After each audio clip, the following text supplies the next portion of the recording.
Wanita ini buta. Ia sama sekali tidak tahu ada pembunuh yang berkeliaran di rumahnya. Lebih mengerikannya lagi, suaminya sudah dibunuh duluan. Saat ia ke dapur, ia menginjak darah dan terpeleset. Ia baru sadar bahwa ia dalam bahaya. Sarah terkejut bukan main. Ia segera berteriak dan lari menuju ruang tamu. Apesnya, ia menabrak si pembunuh.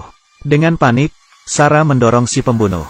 Lalu bertanya, "Siapa kamu? Maumu apa?" Si pembunuh diam saja, dan melemparkan barang-barang ke lantai. Ia mempermainkan Sarah yang buta. Sarah lari ke kamar dan mengunci pintunya. Ia mencoba lapor polisi. Si pembunuh di teras masuk dengan memecahkan kaca kamarnya. Ia menyergap Sarah. Ia terus mengancam Sarah, memaksanya mengaku di mana semua uang suaminya. Saat itu, telepon si pembunuh berdering.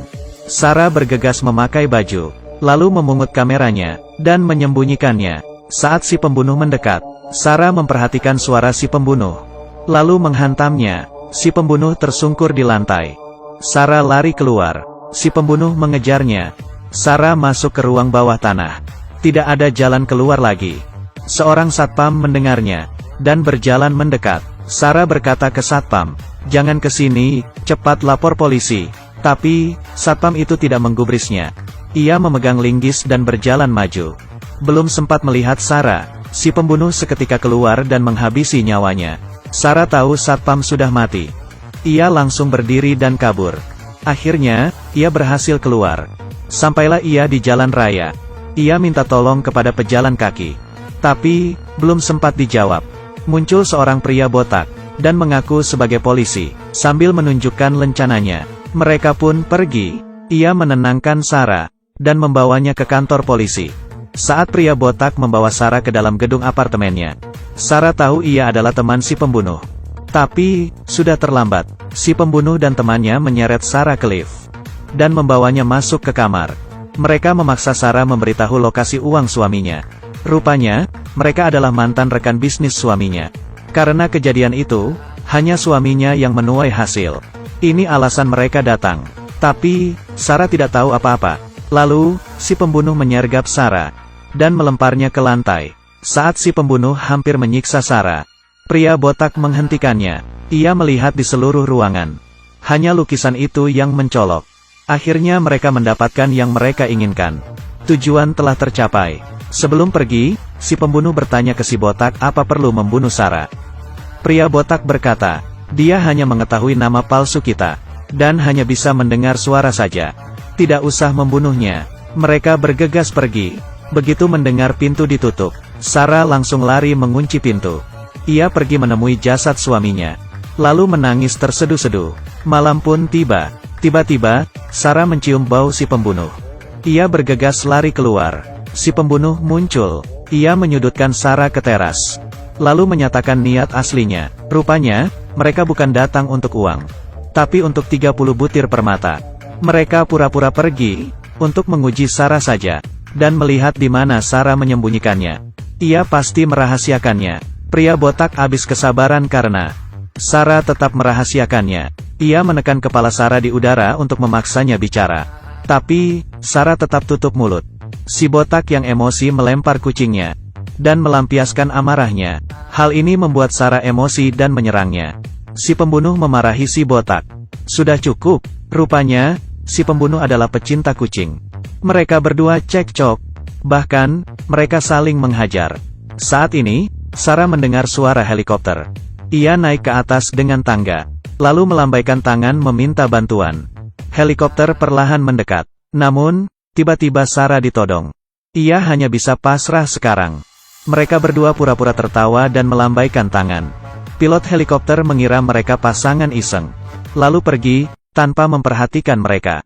Pria botak yang emosi membawa Sarah masuk ke kamar. Mereka membaringkannya di meja.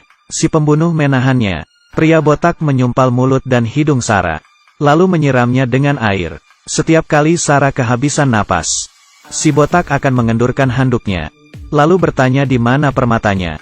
Karena disiksa berkali-kali, Sarah sangat menderita. Saat Sarah sudah tidak kuat lagi, bel pintu berbunyi. Rupanya, kakak Sarah yang hamil dan suaminya datang. Sarah memohon mereka untuk melepas kakaknya. Ia akan membujuk kakaknya pergi. Karena takut menambah masalah, kedua pembunuh ini setuju. Sambil ditodong pistol, Sarah membuka pintu. Saat melihat wajah Sarah pucat pasi, kakaknya bertanya ada apa. Sarah berkata dirinya sedang bertengkar dengan suaminya. Suami kakaknya tidak tahan, dan ingin menasehati suami Sarah.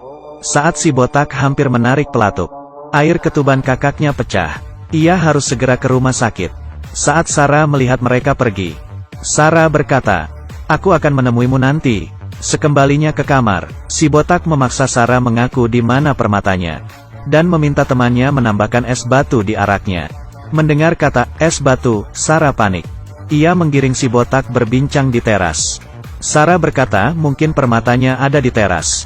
Karena tengah malam ia mendengar suaminya menggeser sesuatu di teras. Ia juga mengaku tangan suaminya bau tanah. Mendengar hal itu, si botak segera beraksi. Ia membanting setiap pot yang ada. Sementara itu, si pembunuh yang sedang minum menemukan permata di es batunya. Ia segera menuang seluruh es batu ke wastafel dan mencairkannya dengan air. Ia ingin merebut semua permata.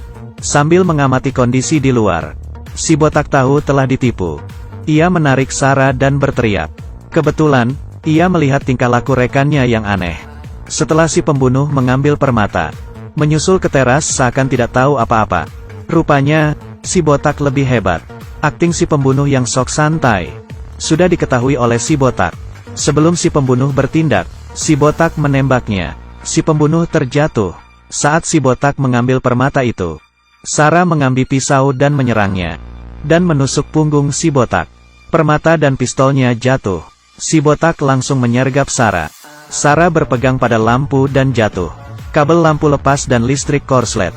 Ruangan tiba-tiba gelap. Sarah meraba-raba, mengambil pisau di sebelah suaminya, lalu pelan-pelan berjalan ke arah pintu. Saat ia membuka pintu, ia dicekik oleh si botak. Sarah hampir terbunuh, tapi si pembunuh yang belum mati menerjang si botak. Sarah langsung lari ke teras. Tepat di pintu teras, Sarah menendang pistol si botak dan permatanya. Sementara itu, si pembunuh yang terluka akhirnya terbunuh. Setelah membunuh rekannya, si botak pergi ke teras. Ia melihat Sarah menodongkan pistol ke arahnya. Sarah mulai menembak, tapi tidak kena si botak. Sarah yang buta hanya bisa mendengar. Untuk menentukan lokasi si botak, Sarah mulai memancingnya untuk bicara. Tapi, si botak yang licik hanya diam saja. Di saat genting ini, tiba-tiba ada kembang api. Si botak memanfaatkan situasi lalu melempar batu untuk memancing Sarah. Untungnya Sarah tidak terpancing. Saat si botak menerjangnya, Sarah meletuskan tembakan ke pundak si botak. Lalu, ia mengangkat sekantung penuh permata dan bersiap untuk membuangnya. Si botak tak tahan lagi. Ia menerjang untuk mencegah Sarah. Sarah menembak lagi, tapi tidak mengenai bagian vital. Si botak mencekik Sarah. Saat bergulat, Sarah mencari waktu yang tepat dan menembak leher si botak, lalu memutar badannya dan mendorongnya sekuat tenaga.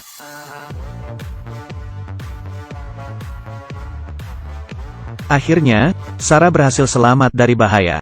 Ia jongkok di teras, tapi hatinya gelisah. Di dunianya yang gelap, ingatan masa lalunya justru nampak. Ia dulunya adalah wartawan. Matanya terkena serpihan ledakan bom saat meliput berita. Sejak itu ia buta. Hanya orang yang mengalaminya baru bisa berubah kuat dan berani menghadapi hidup. Sarah lalu menyimpan permatanya di kulkas seperti semula. Akhir film ini, kucing Sarah yang dilempar tadi masih hidup. Sebenarnya, kucing tak takut tinggi. Jadi, meski dilempar dari ketinggian ia tak akan mati. Saya Cindy, terima kasih.